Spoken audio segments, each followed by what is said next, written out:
श्रीराम समर्थ श्रीराम। शुका सारिखे पूर्ण वैराग्य जाचे, वशिष्ठा परिज्ञान योगेश्वराचे।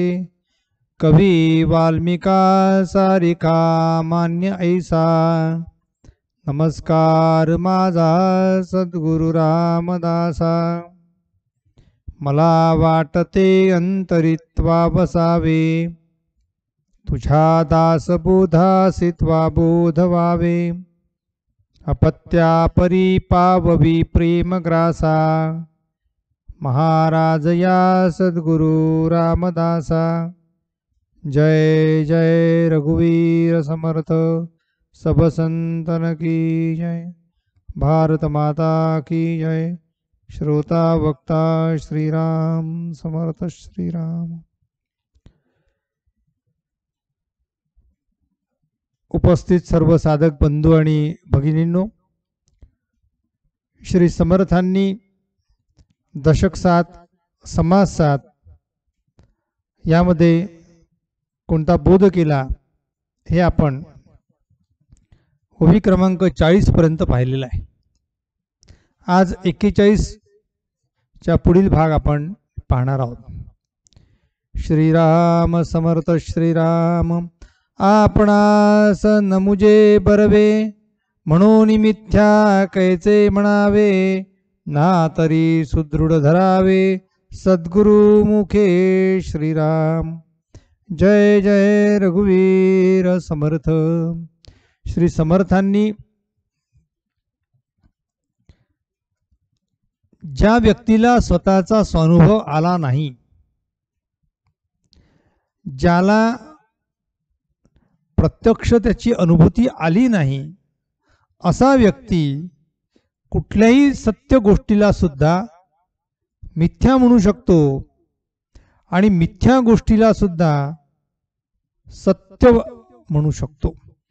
आपणास नमुजे बरवे, आपणास न मुजे बरवे म्हणजे न उमजे, उमजत नाही। बरवे म्हणजे चांगलं, आपल्याला उमजलं नाही, आपल्याला कळलं नाही, तर आपण म्हणून मिथ्या कैसे म्हणावे। या जगात अनेक अशा गोष्टी आहेत की त्या माझ्या अनुभवाच्या पातळीवर नाही आहेत, मला त्याचा कुठलाही अनुभव आलेला नाही, त्यामुळे त्या गोष्टीला मी मिथ्या आहे असं म्हणणं योग्य नाही। ना तरी सुदृढ धरावे सद्गुरु मुखे। मग अशा वेळेस आम्ही काय करावं? मला स्वतःला अनुभव नाही, मी त्याची अनुभूती घेतली नाही, मग मला जेवढा अनुभव येतो तेवढ्या भरोशावर मी त्याला म्हणू का सत्य किंवा मिथ्या? श्री समर्थ त्यासाठी सद्गुरु मुखे हा शब्द वापरतात। सद्गुरु मुखे याचा अर्थ आपल्या सद्गुरूच्या मुखातून आलेले वाक्य हे प्रमाण वाक्य असतात। सद्गुरूंनी सांगितलं त्या पलीकडे कुठल्याही प्रमाणाची गरज नाही। म्हणून गुरुप्रचिती, शास्त्र प्रचिती आणि आत्मप्रचिती याचा विचार आपण केला पाहिजे। म्हणून गुरुचा अनुभव काय आहे, गुरु काय सांगतात? गुरु सांगतात आहे की तुला नाही अनुभव आला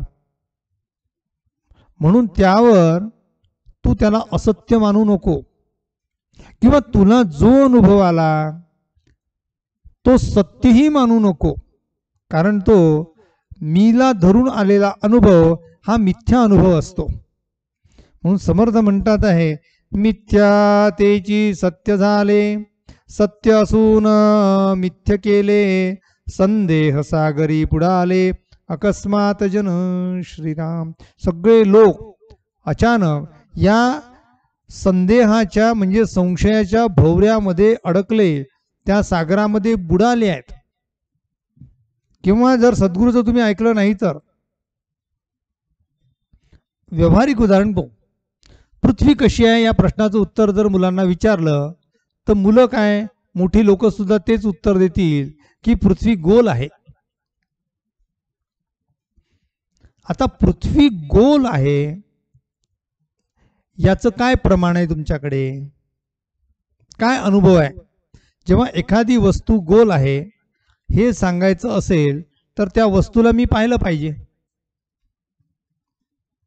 मग तिचा आकार गोल आहे हे तुम्हाला सांगितलं कोणी? तुम्ही कुठल्या अनुभवाच्या भरोशावर म्हणताय पृथ्वी गोल आहे? कारण पृथ्वी गोल आहे असं म्हणण्यासाठी मला पृथ्वीच्या बाहेर जावं लागेल, त्या पृथ्वीला पाहावं लागेल. त्या पृथ्वीचा आकार मला जसा दिसेल त्यावरून मी म्हणू शकेल पृथ्वी गोल आहे. चंद्र गोल आहे मी म्हणेल इथून, कारण मला इथून चंद्र गोल दिसतोय. सूर्य गोल आहे मी म्हणू शकेल सूर्य गोल दिसतोय म्हणून. पण पृथ्वी गोल आहे हे कसं काय अनुभवणार आहे?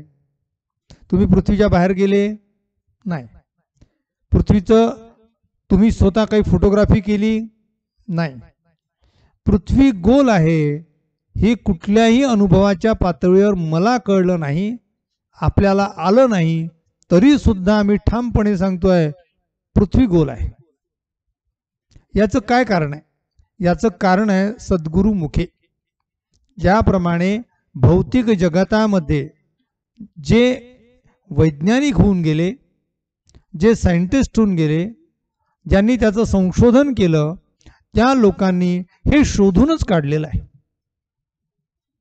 पृथ्वी गोल आहे हे संशोधनच झालेलं आहे.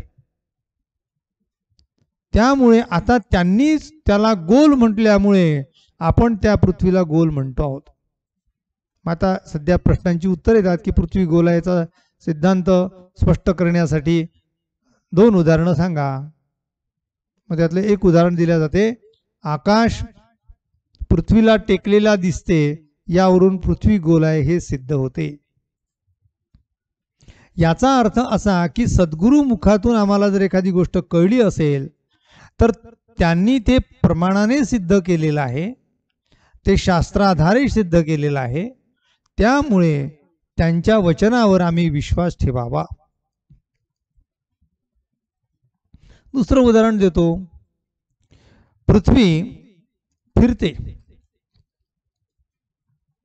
कुठे अनुभव आला आपल्याला? पृथ्वी फिरण्याचा अनुभव, प्रत्यक्ष अनुभव कोणाला आहे का? पाहिलं का त्यांनी पृथ्वी ही फिरते माझ्यासमोर? नाही सांगितलं. पृथ्वी फिरताना मला दिसली नाही.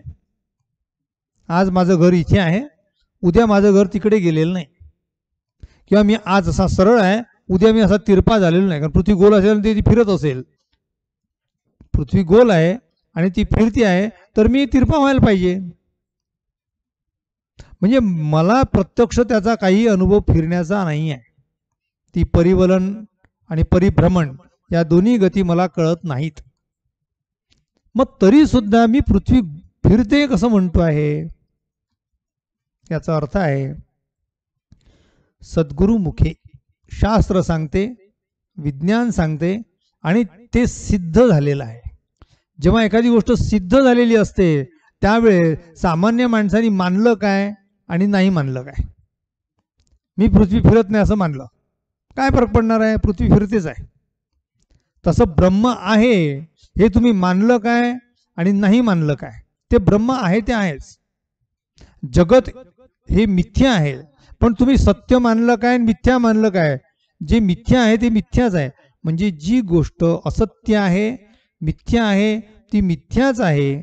जी सत्य आहे ती सत्यच आहे. ते तुमच्या किंवा माझ्या म्हणण्यावर अवलंबून नाही आहे.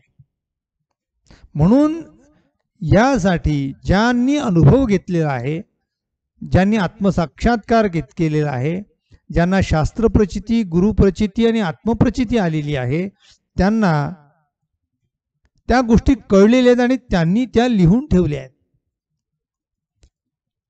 म्हणून ते म्हणतात आहे की मिथ्यातेची सत्य झाले.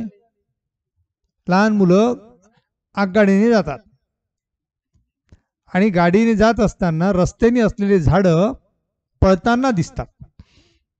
मला तुम्ही खरं सांगा, गाडी पळते की झाडं पळतात? गाडी पळते. मग आगगाडी पळत असताना झाडं पळताना दिसतात, आगगाडी स्थिर दिसते. मग सत्य काय आहे? जे दिसते ते सत्य आहे की जे आहे ते सत्य आहे? मुलांना जाणवते झाडं पळतात, लोक म्हणतात आगगाडी चालते. ज्याला अनुभव आला तो म्हणतो आगगाडी चालते, झाडं जागेवरच आहे. ते गाणं छोटंसं होतं की नाही, जुकू जुकू जुकू जुकू अगीन गाडी. त्याच्यामध्ये मामाच्या गावाला जाऊया ते म्हणजे पळती झाडे पाहूया, आणि मामाच्या गावाला जाऊया पळती झाडे. आता पळणारी झाडे आम्ही पाहिली का? याचा अर्थ असा की जे माझ्या डोळ्यांना दिसते तेवढ्या याच्यावर आम्ही सत्यता मानणे हे सुद्धा योग्य नाही. माझ्या प्रचितीला नाही आलं म्हणून त्याला असत्य मानणे हे योग्य नाही. म्हणून ज्या महान पुरुषांनी, ज्या सत्पुरुषांनी या संदर्भामध्ये शास्त्रवचनाच्या आधारे सांगितलंय त्या वचनाला आपण शिरसावंद्य मानलं पाहिजे. श्री समर्थ म्हणतात, सत्य असूनही मिथ्या केले. सत्य आहे ना तरी मिथ्या होते. संदेह सागरी बुडाले अकस्मात जन. सगळे संदेह सागरामध्ये बुडून गेले. मनास कल्पनाची सवे, मने कल्पले ते नवे. तेणे गुणे संदेह धावे, मीपणाचे निपंथे श्रीराम. मीपणामुळे माणसाला संदेह निर्माण होतो, संशय निर्माण होतो. कारण मनास कल्पनेची सवय आहे. मनास कल्पना याची सवय म्हणजे मनाला कल्पना करण्याची सवय आहे. मने कल्पिले ते नोवे. जे तुमच्या मनाने कल्पना केली आहे, कारण कल्पना कुठली करू शकतो मनुष्य? आपण काल त्याचा विचार केला की ज्या गोष्टी मला अनुभवाला आल्या आहे त्या अनुभवाच्या पातळीवरूनच मला राहून कल्पना करावी लागते. मला म्हणजे प्रत्येक व्यक्तीला, प्रत्येक जीवाला, म्हणजे माझ्या ज्ञानेंद्रियांना ज्या गोष्टी अनुभवास आल्या त्या अनुभवाच्या भरोशावरच कल्पनेची झेप असते. तिचा धागा हा आपल्या ज्ञानेंद्रियाशीच असतो. कल्पनेचा झेप ही कुठपर्यंत त्याचा धागा जोडलेला असतो आपल्या ज्ञानेंद्रियांशी. मला जे ज्ञानेंद्रियांना जाणवलं त्या इंद्रियाच्या पातळीवर मी कल्पना करतो. म्हणून ब्रह्म हे इंद्रियाच्या पातळीवर कल्पना करण्याची गोष्ट नसल्यामुळे, ती कल्पनातीत असल्यामुळे तुमची जी कल्पना आहे तिला मर्यादा प्राप्त होते. आणि म्हणून मी कल्पना करतो आणि म्हणून माझ्या अनुभवाला ज्या गोष्टी येतात त्यावरून मी सत्य किंवा असत्य मानतो. म्हणून समर्थ म्हणतात आहे, तेणे गुणे संदेह धावे, मीपणाचे निपंथे. मला तसा अनुभव नाही भाऊ, असं आपण पटकन बोलून जातो. मला तसा अनुभव नाही हे कुठल्या आधारावर बोलता तुम्ही? इंद्रिय पातळीवर बोलता. ऐकू आलं, दिसलं, गंध आला, चव कळली, स्पर्श जाणवला. या ज्ञानेंद्रियाच्या माध्यमातून म्हणजे डोळे, कान, नाक, जीभ आणि त्वचा या माध्यमातून आम्हाला अनुभव होतो. आणि त्या अनुभवाच्या भरोशावर आम्ही मला अनुभव आला म्हणून मी आणि मला यामध्ये मनुष्य गुंततो आणि तो मीपणाच्या पंथाला जातो. म्हणजे मीचा तिथेच खरा जन्म होतो. मला अनुभव आला, मी कानाने ऐकलं, मी डोळ्याने पाहिलं, मी स्वतः तिथे हजर होतो. म्हणजे जिथे मी येतो आहे तिथे माझ्या इंद्रियांचा संबंध आहे. आणि समर्थ पुढे म्हणतात आहे, ब्रह्माची अनुभूतीसाठी इंद्रियांचा संबंध नाही, तो अनुभवाची खूण आहे. कल्पनेचा सुद्धा प्रांत तिथे चालत नाही, कल्पनेचा सुद्धा तिथे लागत नाही, कल्पना सुद्धा तिथपर्यंत पोचू शकत नाही. श्री समर्थ म्हणतात, तरी तो पंथची मोडावा. कोणता पंथ मोडावा? मीपणा घालवावा. ज्याने मी घालवला त्याला सगळं हाती येते. म्हणून समर्थ म्हणतात, तरी तो पथची मोडावा. तो पथ जो आहे, तो मार्ग जो आहे तो मोडून टाकावा. मग परमात्मा जोडावा. समूळ संदेह तोडावा साधूचे निसंगती श्रीराम. म्हणून आम्हाला परब्रह्म जर आम्हाला जोडायचा असेल तर आम्हाला तो पंथ म्हणजे मीपणाचा पंथ, अहंकाराचा पंथ हा सोडला पाहिजे. हा पथ जर आम्ही मार्गक्रमण करणं सोडून दिलं, मीच्या मागे धावलो नाही, तर आम्हाला परमात्मा जोडता येतो. म्हणून ज्याचा अहंकार गेला तो देव होऊन या ठेला. ज्याचा अहंकार गेला तो परमेश्वर रूपच झाला. म्हणून तो अहंकार घालवण्यासाठी तो मार्ग सोडला पाहिजे. समूळ संदेह तोडावा, संदेह तोडावा साधूचेनी संगती. आपल्या मनामध्ये जो वेगवेगळा संदेह आहे, हे खरं की ते खरं, असं खरं की तसं खरं, हे बरोबर की ते बरोबर, कुठल्या भरोशावर आपण बुद्धी किती चालणार. म्हणून माणसाने शांत राहावं आणि साधूच्या संगतीने आपला मार्ग निश्चित करावा. जाणत्यास पुसावे. आपण रस्त्याने जात असताना आपल्याला एखाद्याच्या घरी जायचं असेल, रस्ता घर माहीत नाही, मग आपण काय म्हणतो, का अमुक अमुक गृहस्थ कुठे राहतात तुम्हाला माहिती आहे का? तर ते म्हणतात हो पलीकडच्या कॉलनीत राहतात. कुठे राहतात? ते म्हणतात इथे राहतात. ठीक आहे, आपण 4 पावलं चालत जातो, त्या कॉलनीपर्यंत पोहोचतो, पण घर दिसत नाही.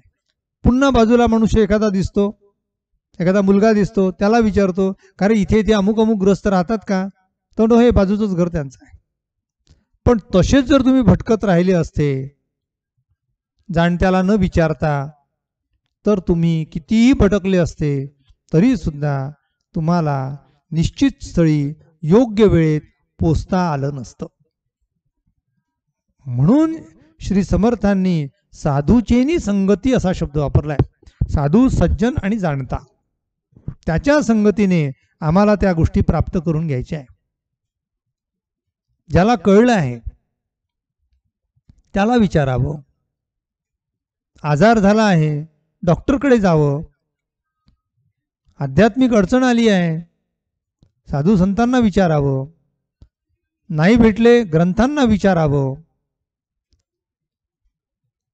जीवनामध्ये कुठलीही अडचण आली असेल तर ती त्या त्या क्षेत्रातील त्या त्या जाणत्या व्यक्तींना विचारली पाहिजे. ती जर विचारली तर आपले मार्ग सोपे होतात. आपल्या मार्गाने आपलं ध्येय आपल्याला सहज गाठता येते. म्हणून इथे समर्थ म्हणतात आहे मीपणा टाका. लोक कोणाला विचारायलाच तयार नाही. हो आम्हाला सगळं समजते म्हणतात. अरे तुम्हाला समजते काय?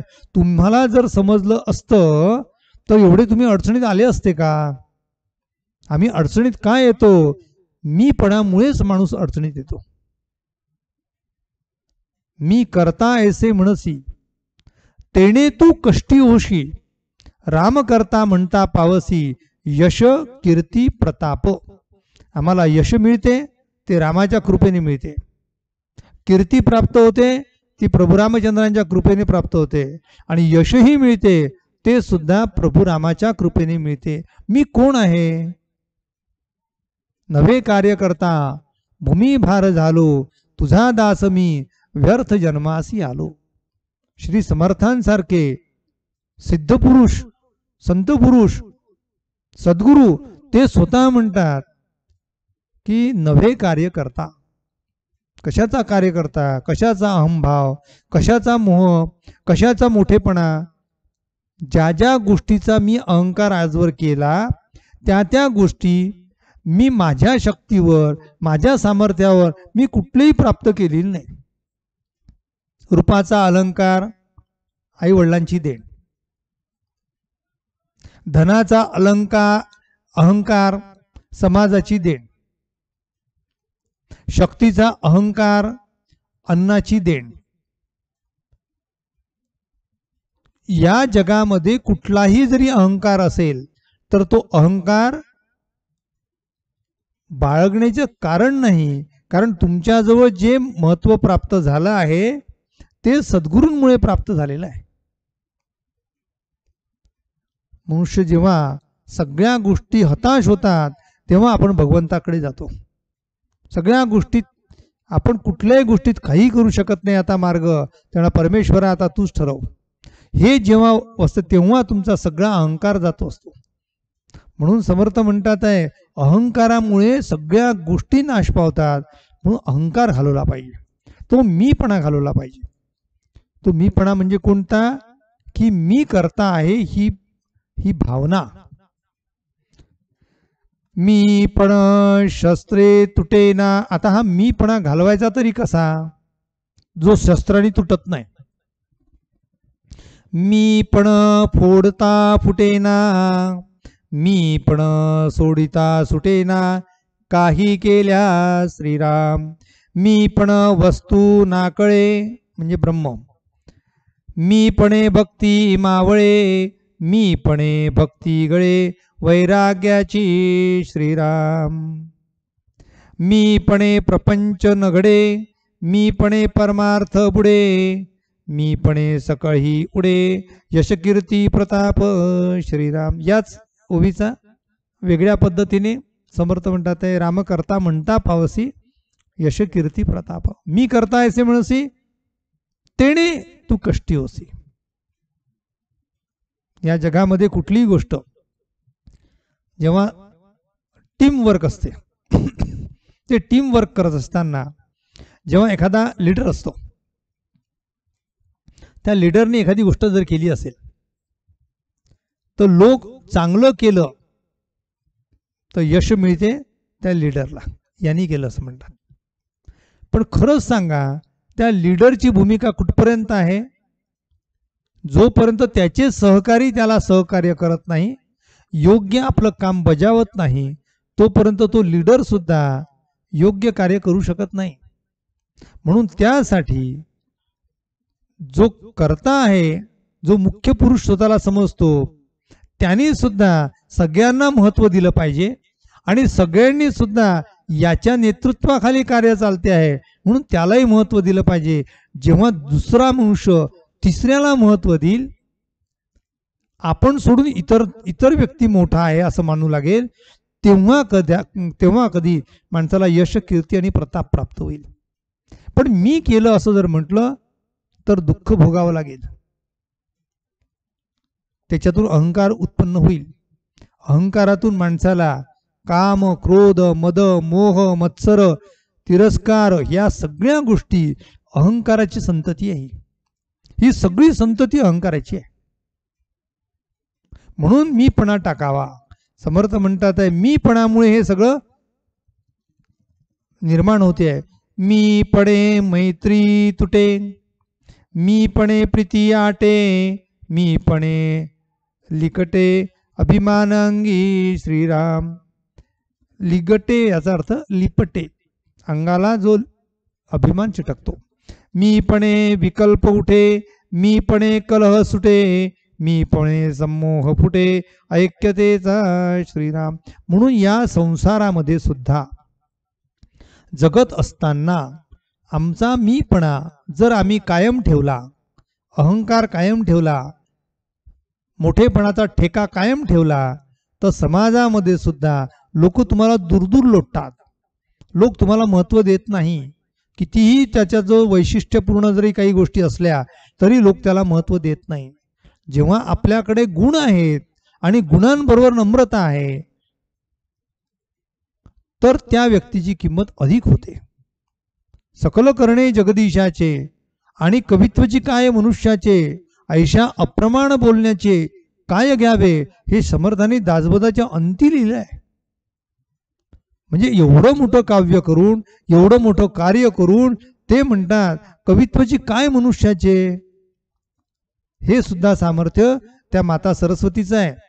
बुद्धी देण्याचं सामर्थ्य त्या श्री गणेशाचं आहे.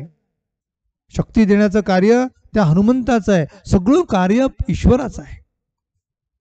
म्हणून मी करणारा आहे असा अहंभाव ठेवण्यात काही अर्थ नाही. कारण मी कोणाला म्हणतोय? मी माझ्या देहामध्ये राहिलेल्या या जीवाला मी म्हणतोय. देहामध्ये तो इतका आसक्त झालेला आहे की तो देह म्हणजे मी आहे आणि मी केलेला आहे, माझ्या देहाने केला आहे असं त्याला वाटते. पण तो त्या अंतरामध्ये वास करणारा तो सद्गुरूच आहे. त्या देहामध्ये वास करणारा तो परब्रह्मच आहे. आपण मागे पाहिलं, जो मठाकाश, घटाकाश, महदाकाश आणि चिदाकाश असे 4 शब्द आपण पाहिले आहेत. शास्त्रामध्ये तसं वर्णन आहे.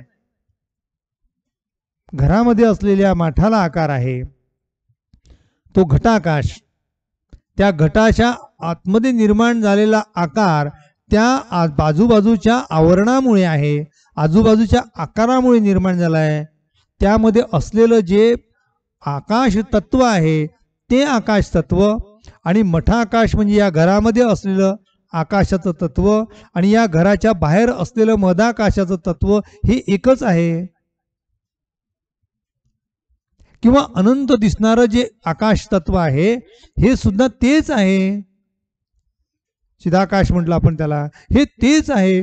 तसं परब्रह्म तो तुमच्या शरीरात वास करणारा असो, तो तुमच्या शेजाऱ्याच्या शरीरात वास करणारा असो, तो मुंगीत वास करणारा असो, तो हत्तीत वास करणारा असो, तो जगामध्ये कुठेही असो, तो चलन करणारं जे सामर्थ्य आहे, जी सत्ता आहे, जी ताकद आहे ती तुमची माझी नाही आहे, ती त्याची आहे, त्या परमात्म्याची आहे. मी बोलू शकतो कोणाच्या सामर्थ्यावर? जिभेच्या सामर्थ्यावर, बुद्धीच्या सामर्थ्यावर, डोळ्यांच्या सामर्थ्यावर? कुठल्या शक्तीवर मी बोलतो आहे? मी बोलतो आहे त्यामागे तो सद्गुरू उभा आहे. तो सद्गुरू जर नसेल तर बोलण्यात सुद्धा इच्छा असताना सुद्धा बोलवत नाही. त्याची इच्छा नाही ना, तुमची इच्छा आहे. म्हणून समर्थ म्हणतात तो मीपणा घालवा. सकल करणे जगदीशाचे, मी करू नका, तो करणारा असं म्हणा. मी पण कोणासीच न सागे. मला तुम्ही सांगा, व्यवहारामध्ये जर माणसाला मीपणा चालत नाही, अहंकारी माणसं कोणाला चालत नाही. सुनेचा अहंकार सासू खपून घेत नाही. ती म्हणते मी म्हातारी झाली असेल पण मी माझ्या 2 पोळ्या लाटू शकते, सांगू नका मला, गरज नाही मला तुझी. एका खोलीत राहील, एकटी राहील, पण तिचा अहंकार सहन नाही करणार. नाना प्रकारचे त्रास सहन करील पण तिचा अहंकार नाही सहन करणार. शेजारच्या माणसाला मदत माणूस मागत नाही, त्याला म्हणते मला काय अडलंय त्याचं, मी नाही मागणार त्याला. अहंकार, जो स्वतःचा अहंकार सोडत नाही आणि दुसऱ्याचा अहंकार सहन करत नाही. काय चमत्कार आहे बरं व्यवहारातला. स्वतःचा अहंकार सोडायचा नाही आणि दुसऱ्याचा अहंकार सहन करायचा नाही. म्हणून दुसऱ्याचा अहंकार जर आम्हाला सहन होत नसेल तर आम्ही तरी अहंकार का ठेवावा. म्हणून समर्थ म्हणतात मी पण कोणासीच न साहे. कोणाला अहंकार चालत नाही. मग कोणालाच जर अहंकार चालत नाही तर तो भगवंताला कसा चालेल तुमच्या जवळचा अहंकार. म्हणून समर्थांनी ती ओवी किती सुंदर लिहिली आहे पहा. मी पण कोणासीच न साहे, ते भगवंती कैसे निसाहे. म्हणून मी पण सांडूनी रागे, तोची समाधानी श्रीराम. खरं समाधान प्राप्त करायचं असेल तर परमेश्वराने केलं आहे आणि तो नुसता बोलण्यापुरता भाव नसावा. खूपदा असं असते की लोक जेव्हा आपली स्तुती करत असतात, वा वा छान छान झालं असं जसं म्हणतात, त्यावेळेस तेवढ्यात मी काय करणार हो, तो सगळं करणारा तो आहे. ही बोलण्याची भाषा नसली पाहिजे, ती अंतराची भाषा असली पाहिजे. आणि हे लक्षात घ्या, लोक कदाचित अंतराची भाषा ओळखू शकत नाही, पण मी बोलत असताना ही माझी वरपांगी बोलणं आहे की ते अंतरातलं आहे, ज्याचा तोची जाणे. पण भगवंत मात्र सर्व काही जाणे. भगवंत जाणत असतो. हा बोलतो आहे पण हे बोलण्याचा मोठेपणा हा जरी मला देत असला तरी मात्र याच्या अंतरी मात्र स्वतःचा मी इतका ठासून भरला आहे की तो निघता निघत नाही. म्हणून मनापासून सकल करणे जगदीशाचे असं म्हटलं की सगळं दुःख दूर होते.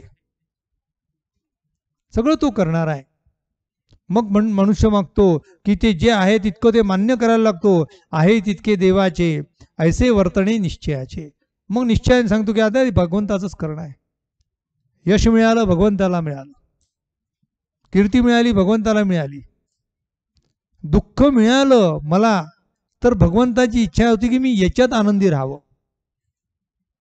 देहबुद्धी घालवण्यासाठी भगवंतानी कदाचित इथे मला दुःखी केलं असलं पाहिजे. नानाविध प्रकारे भगवंताला तो श्रेष्ठत्व देतो.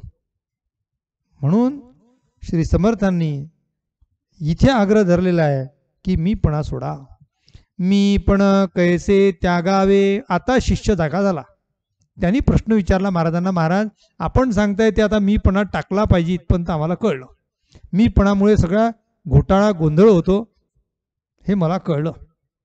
आता मी नाही आहे, पण मीपणा टाकावा तरी कसा. माझा मीपणा इतका दृढ झालेला आहे की मी कुठेही केलं तर मी केलं म्हणतो. व्यवहार करत असताना मी शब्दाशिवाय व्यवहारच होत नाही. तो मी टाकावा तरी कसा, मी सांडावं तरी कसं. मीपणा सांडण्यासाठी काही मार्ग सांगा. समर्थ म्हणतात ऐक. मी पण कैसे त्यागावे, ब्रह्म कैसे अनुभवावे, समाधान कैसे पावावे, कोण्या प्रकारे श्रीराम. मला आता सांगा की माझा मीपणा कसा जाईल. समर्थ म्हणतात उद्याच्या निरूपणात सांगूया.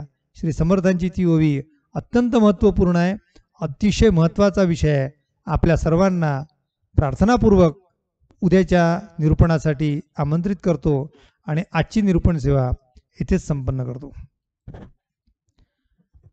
उपासनेला दृढ चालवावे, भूदेव संतासी सदा नमावे, सत्कर्म योगे वय घालवावे, सर्वामुखी मंगल बोलवावे.